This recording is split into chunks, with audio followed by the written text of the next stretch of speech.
तंज और लोक गीतों से सत्ता को सवालों की कटघरे में खड़ा करने वाली नेहा सिंह राठौर एक बार फिर सुर्खियों में है।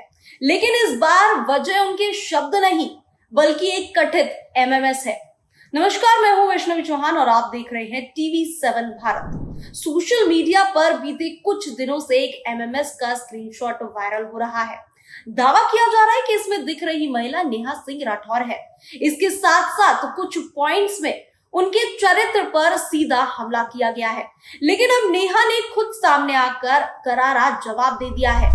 अपने आधिकारिक हैंडल से जारी वीडियो में उन्होंने कहा कि ये जो मेरा एमएमएस बताकर फैलाया जा रहा है वो ना सिर्फ मेरी छवि को धूमिल करने की कोशिश है बल्कि महिलाओं को डराने और चुप कराने की साजिश भी है।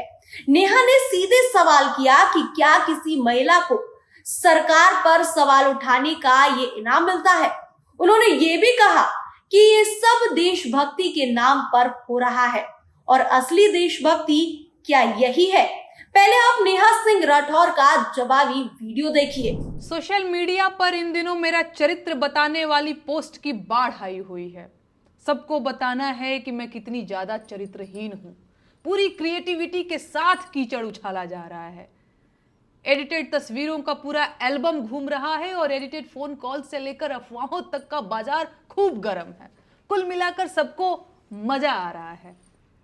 इंटरेस्टिंग बात यह है कि यह सब काम देशभक्ति के नाम पर हो रहा है और मुझे गालियां देकर लोग झटपट देशभक्त बन जा रहे हैं। अगर मैं इस प्रोसेस को न समझ रही होती तो मैं जरूर परेशान हो जाती, कमजोर पड़ जाती, टूट जाती। लेकिन इन फर्जी देशभक्तों के लिए बुरी खबर यह है कि मैं खूब समझ रही हूं कि इस वक्त मेरे साथ क्या हो रहा है और क्यों हो रहा है। मैं इस सरकार से सवाल पूछ रही हूं लेकिन सरकार के पास मेरे सवालों का कोई जवाब नहीं है, तो बदले में मुझे गालियां दिलवाई जा रही हैं। सवाल पूछने वाली लड़कियों को रोकने का सबसे आसान तरीका यही तो है। उनके चरित्र पर सवाल उठा दो, बेचारी डर जाएंगी। न डरे तो वैश्या बोल दो, उनके घर वाले डर जाएंगे और उन्हें चुप करा देंगे। फिर भी ना माने तो देशद्रोही और गद्दार बोल दो, FIR दर्ज करा दो, जेल का डर दिखा दो। ये लोग इतने कायर हैं कि सवाल पूछने वाली एक लड़की को बर्दाश्त नहीं कर पा रहे हैं।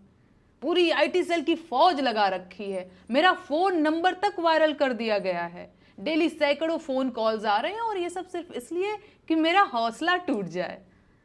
मुझे गालियां देने वाले लोग कोई और लोग नहीं हैं। ये वही लोग हैं जिन्होंने सावित्रीबाई फुले के ऊपर कीचड़ फेंका था। ये वही लोग हैं जिन्होंने सुकरात को जहर का प्याला देकर मार दिया था। ये वही लोग हैं जिन्होंने ब्रूनो को सच बोलने के लिए जिंदा जला दिया था। ये वही लोग हैं जिन्होंने मीराबाई राठौर को जहर देकर मारने की कोशिश की थी। ये वही लोग हैं जिन्होंने माता सीता को अग्नि परीक्षा देने के लिए मजबूर कर दिया था। ऐसे मूर्ख और धूर्त हर युग हर जमाने में हुए हैं और मैं इस परिदृश्य को बहुत कायदे से समझ रही हूँ। गौरतलब है कि नेहा सिंह राठौर अपने लोकगीत यूपी में काबा और बिहार में काबा जैसे गीतों से चर्चा में आई थी, जिनमें उन्होंने बेरोजगारी, महिला सुरक्षा और स्वास्थ्य व्यवस्था जैसे मुद्दों पर सरकारों को घेरा था। नेहा का कहना है कि ये पूरा विवाद एक सोची समझी साजिश है जिसका मकसद है उनकी आवाज को दबाना और उन्हें मानसिक तौर पर तोड़ना। जहां एक और लोग इस दुष्प्रचार की कड़ी निंदा कर रहे हैं, वहीं दूसरी तरफ एक तबका इसे नेहा की राजनीतिक ब्रांडिंग बता रहा है। नेहा सिंह राठौर का बयान अब बहस की आग में घी डाल चुका है। देखना यह होगा कि ये मुद्दा अब नेहा सिंह राठौर के लिए मुसीबत बनता है या सरकार पर नई चुनौती खड़ी करता है। फिलहाल इस रिपोर्ट में इतना ही। हमारे साथ जुड़े रहें और देखते रहें TV7 भारत।